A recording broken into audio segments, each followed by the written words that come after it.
This is a replica of the Sudarium of Oviedo. Jesus dies at around 3 p.m. on the cross. He's hanging there, he's dead. That is when they wrap his face with the Sudarium. It remains on his face until they bring the body in the tomb where it is taken off and Jesus is wrapped with the shroud. Are you ready to have your mind blown further, Michael?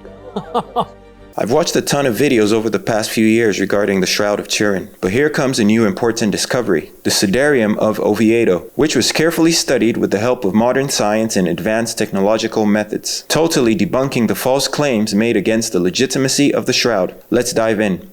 The shroud is not the only burial relic of our Lord. Right. The other big one, is the Sudarium of Oviedo. Yes. And this is the headcloth.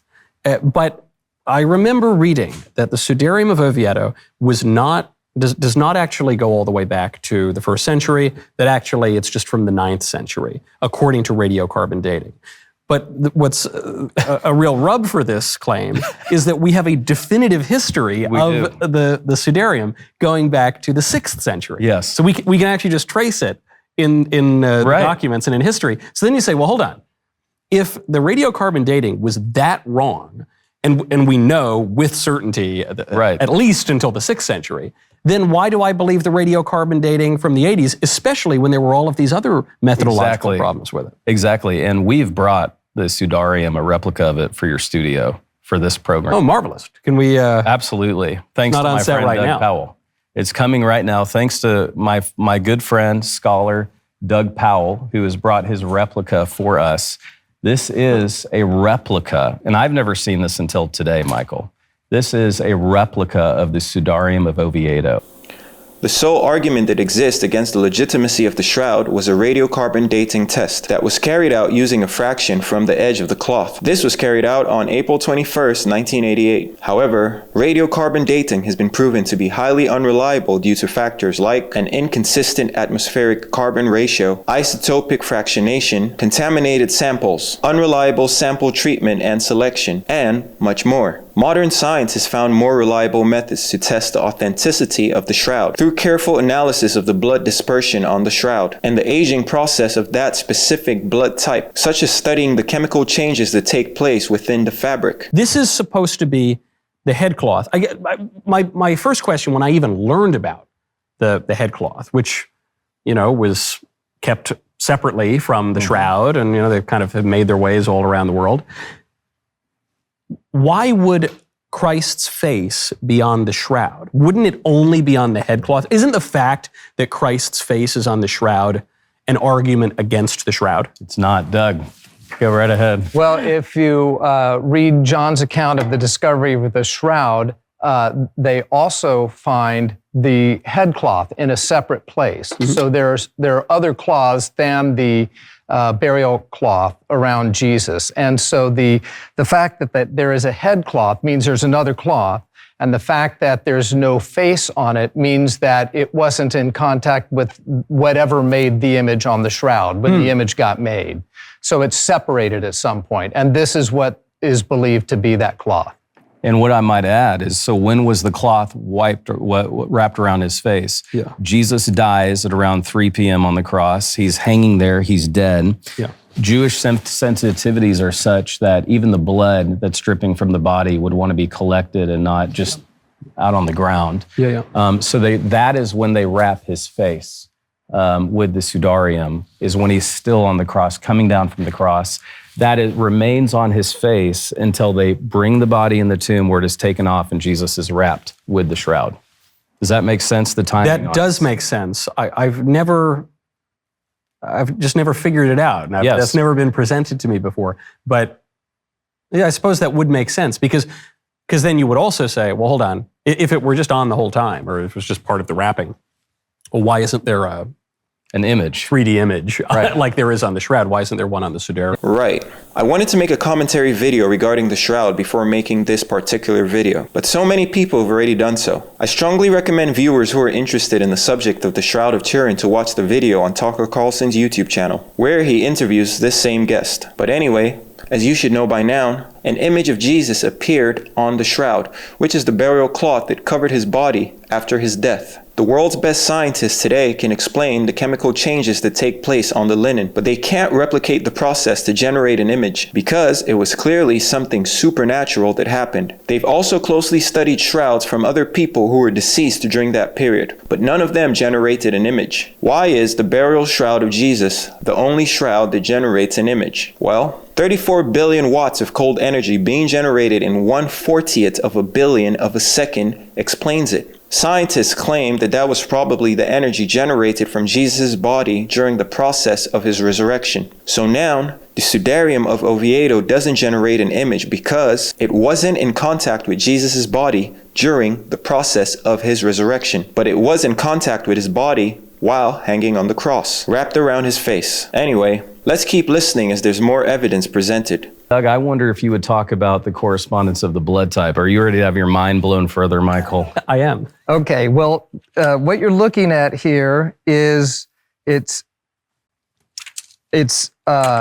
oriented, so this particular stain, you can see there's 3 areas of stains. You have this one, and this one. This area right here was in direct contact with a face that matches exactly the face on the shroud. It's a 1-to-1 correspondence. And if you line up the nose, if you register the nose, then this kind of concentrated area of blood is right around the mouth and the beard area. And you can see how it kind of hooks around like the beard does. And then this vertical area goes right down the bridge of the nose. Yes. And this would be on the forehead right here. This epsilon shape right here is the edge of this, and then you can see this blood stain corresponds here, and there are a number of other ones. That one corresponds there, and so if you do an overlay, like if you outline this and you put it right onto that, it's an exact match in size, not just in size, but in blood type as well. First of all, scientists have been able to recreate this stain right here by taking a head, a glass head that is filled with blood mixed with pulmonary edema, which is the fluid that's generated in the lungs during asphyxiation or other kind of torture or duress.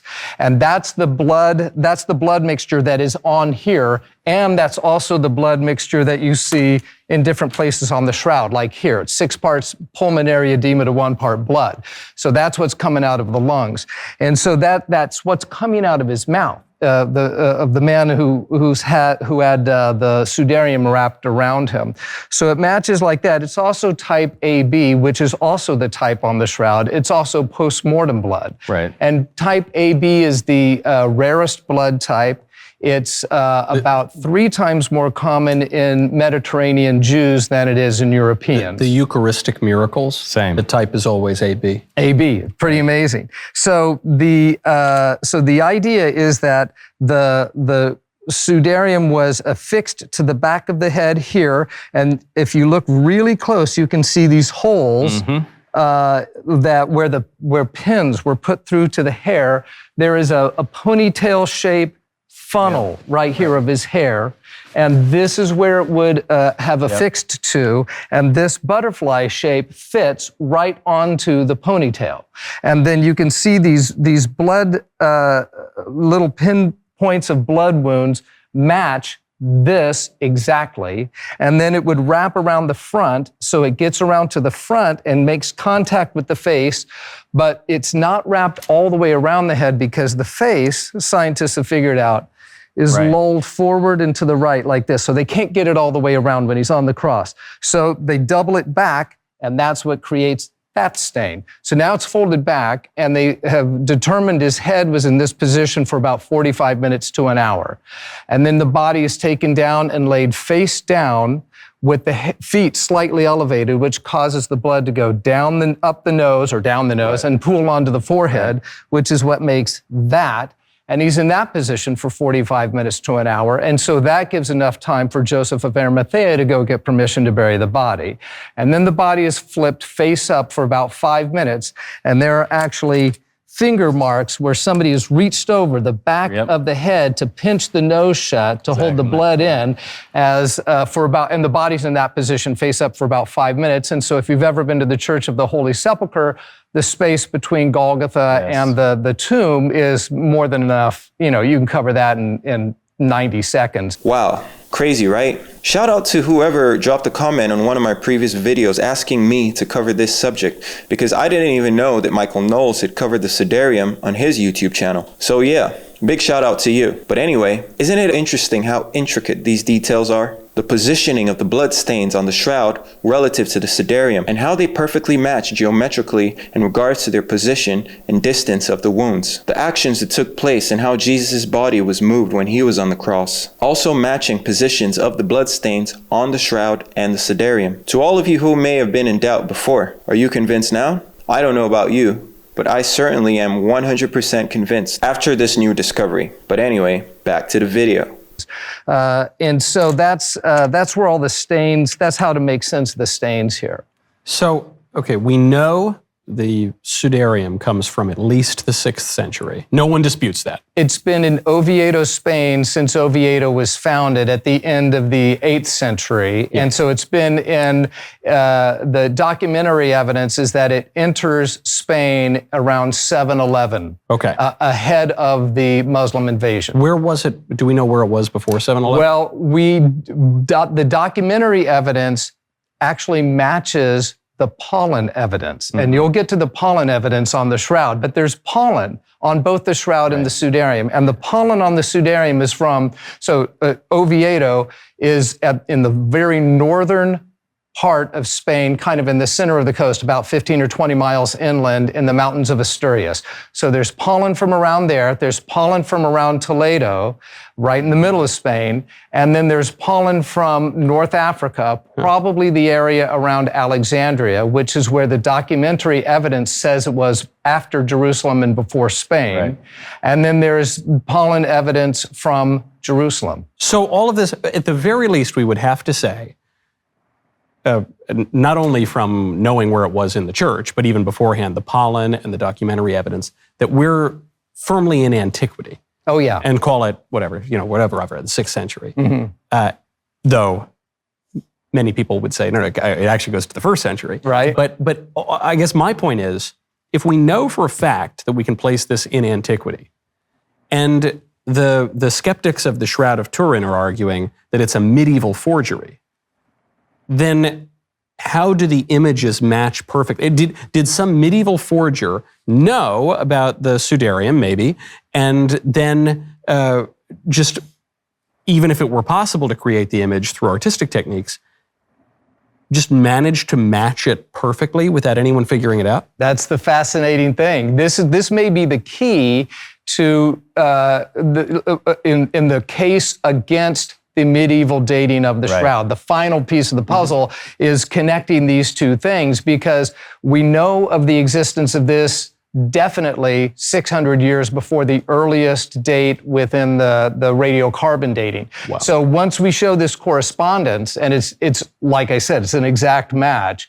that totally blows apart the idea that the shroud was created 600 years later. And Michael, I want your audience to appreciate, I know of no other program that has a shroud museum quality licensed authentic replica along with the Sudarium that we're comparing right now, that's going to live forever. This is so helpful. I wish when I began learning about the shroud, I could have seen a video with 2 shroud scholars comparing the two. Well, there you have it. There's nothing more for me to say. There's nothing more for me to add to this. You can check out the full video on Michael Knowles' YouTube channel. I'll post a link in the description below.